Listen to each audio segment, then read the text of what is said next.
These are solutions to Math 120 final exam.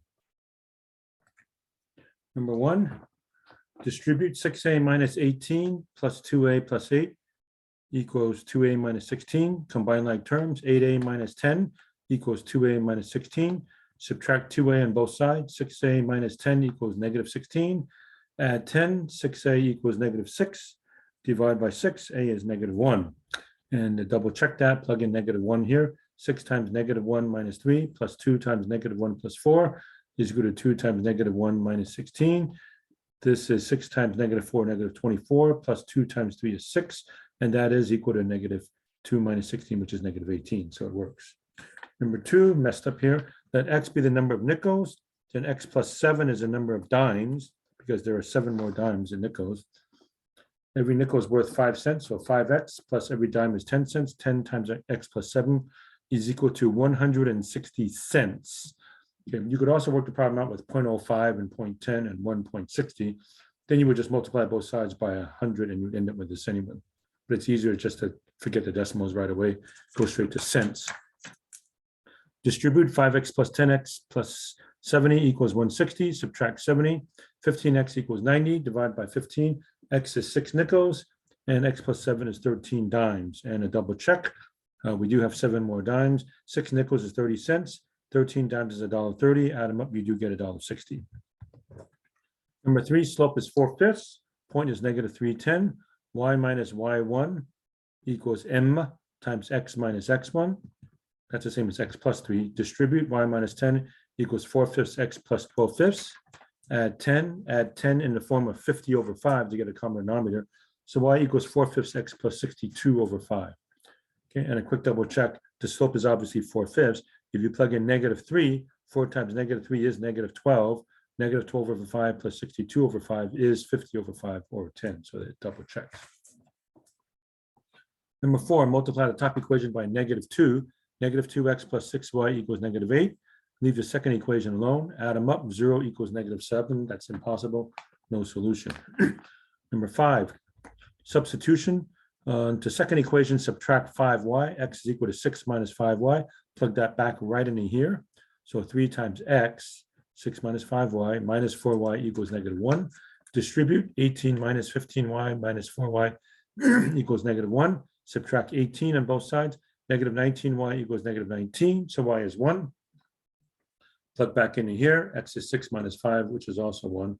And so the point is 1, 1. They both check. Plug in 1, 3 minus 4 is negative 1. 1 plus 5 is 6. They both work. Number 6, let x be the amount at 6%. Y is the amount at 7%. X plus y is 2,000. 0.06x plus 0.07y is equal to 140. Multiply the second equation by 100. Multiply the first equation by negative 6.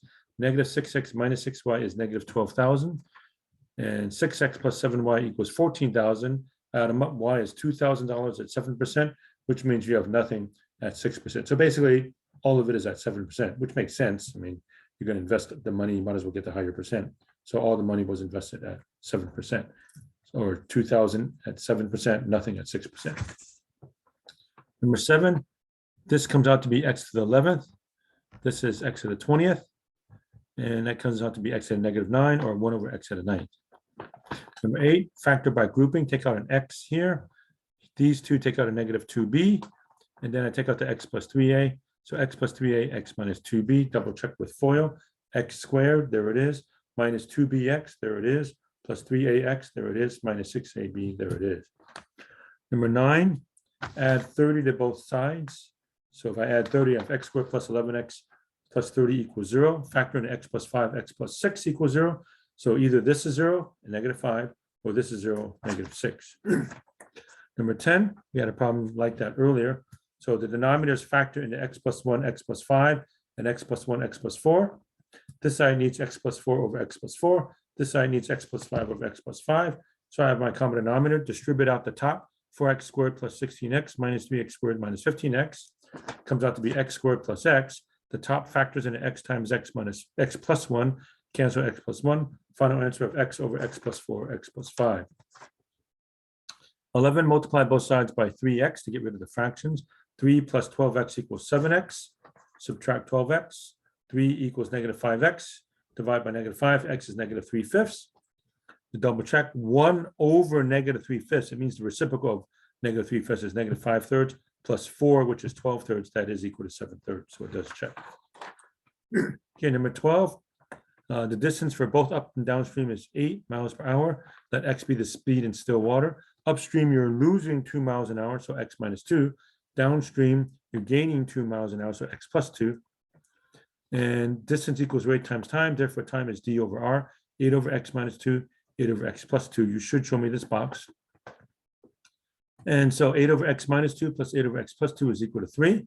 Multiply both sides by x minus 2, x plus 2, common denominator.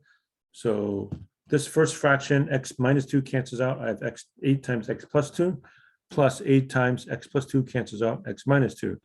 3 times, that's x squared minus 4. 8x plus 16 plus 8x minus 16, 16's cancel out. This distributes to 3x squared minus 12. That comes out to be 16x. Subtract 16x, 3x squared minus 16x minus 12. So this factors into 3x plus 2, x minus 6. So that means either this is 0, impossible. That's going to give me a negative number. For this kind of a word problem, we don't want any negatives. This one, x minus 6 is 0. That means x is 6 miles an hour. Double check, if I'm going upstream, I'm only going 4 miles an hour. 4 miles an hour for 8 miles would take 2 hours. Downstream, I'm gaining 2 miles an hour, so I'm going to go 8 miles an hour. 8 miles an hour, it takes me 1 hour to go 8 miles, so the total is indeed 3 hours.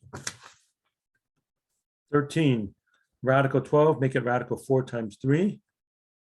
And square root of 27 is square root of 9 times 3. Square root of 4 comes outside, changes to a 2. Square root of 9 comes outside, changes to a 3. So I have 5 times 2 radical 3 minus 6 times 3 radical 3. That's 10 radical 3 minus 18 radical 3. So total of negative 8 radical 3. 14, y equals log base 2 of x. Rewrite it as 2 raised to the y equals x. So it's easy to plug in values of y. So let y be negative 2, negative 1, 0, 1, and 2. Then I plug in for y to get x. Plug in 0, I get 1. Plug in 1, I get 2. That's a 2 there. Plug in 2, I get 4. Plug in negative 1. 2 to the negative 1 is 1 over 2. Plug in negative 2. 2 to the negative 2 is 1 over 2 square root of 1/4. So 1, 0, 2, 1, 4, 2, 1/2 comma negative 1, 1/4 comma negative 2. So it looks something like this. Finally, 10 to the x equals 13. Take a natural log of both sides. And then x can come down. So x ln 10 equals ln 13. X equals ln 13 over ln 10. That's considered the exact value. And punch it in your calculator, about 1.1139. All right, so that was the final exam for Math 120. We are now done with the course. So I hope you enjoyed the course and everybody have a good summer. Okay, bye everybody.